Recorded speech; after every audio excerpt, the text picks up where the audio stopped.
বৃষ্টির ফোঁটার ফাঁকে ফাঁকে উকি দিচ্ছে রংপুরের বিখ্যাত জিআই পণ্য হাড়িভাঙা আম। দেশে উৎপাদিত একমাত্র আঁশবিহীন সুস্বাদু হাড়িভাঙা আম দেশে উৎপাদিত সকল আমের সেরা হিসেবে খ্যাতি অর্জন করেছে। এবছর ফলন ভালো হলেও টানা বৃষ্টি আর বৈরী আবহাওয়ায় লোকসানের শঙ্কায় বাগানীরা। এখন তাদের প্রত্যাশা অনুকূল আবহাওয়া আর ন্যায্য মূল্য নিশ্চিত হোক। এবারে রংপুরে হাড়িভাঙা আমের ব্যাপক ক্ষতি হয়েছে, এতে লোকসানের মুখে পড়েছেন বাগান মালিকরা।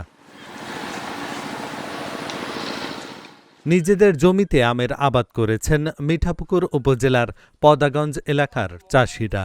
সম্প্রতি বৈরী আবহাওয়ার কারণে আম না পাকায় বাগানীদের কপালে চিন্তার ভাঁজ। এদিকে ঝোড়ো আবহাওয়ার কারণে অপরিপক্ক অবস্থায় পড়ে যাচ্ছে আম। গতবারের তুলনায় এবার আমের ফলন মোটামুটি ভালো হয়েছে। তো বৃষ্টির কারণে আর কি আমের কিছু ক্ষয়ক্ষতি হয়েছে। বাজার এখনো পর্যন্ত আর কি ভালো আছে।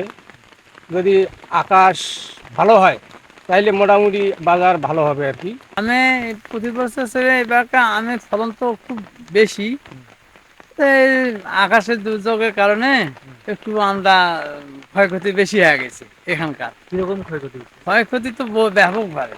কিরকম?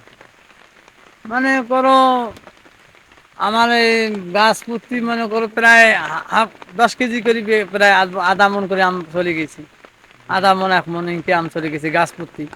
আমের সময় যখন আম বাজারে আসবে তার কিছু সময় আগেই জেলা প্রশাসক মহোদয় কিংবা মন্ত্রী প্রতিমন্ত্রী যারা আছেন তারা অনেকেই কিন্তু এই এলাকায় আসেন।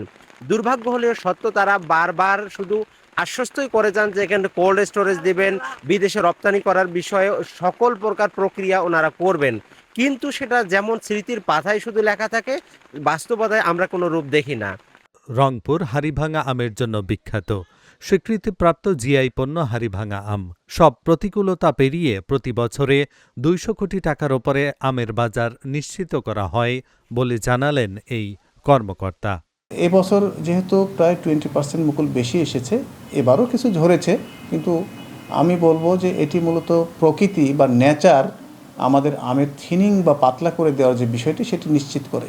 কেননা মুকুল বেশি যদি আসে সেক্ষেত্রে কিন্তু একই বোটায় বা একই ঝোপায় অনেক সময় কিন্তু 5টি 7টি 10টি আম পর্যন্ত থাকে, এবং কৃষকরা কিন্তু এগুলো পাতলা করে দিতে চায় না।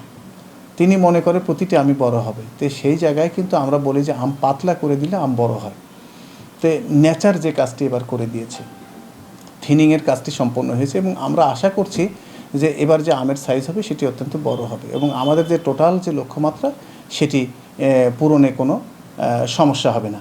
রংপুরে মোট 6,189 হেক্টর জমিতে হাড়িভাঙা আমের চাষাবাদ হলেও আমের গাছ রয়েছে 2,556 হেক্টর জমিতে। এবার 26 থেকে 27,000 মেট্রিক টন আমের উৎপাদনের লক্ষ্যমাত্রা ছাড়িয়ে যাবে। চাহিদা বৃদ্ধি পাওয়ায় লাভবান হবেন আম চাষিরা। Dhaka journal news desk.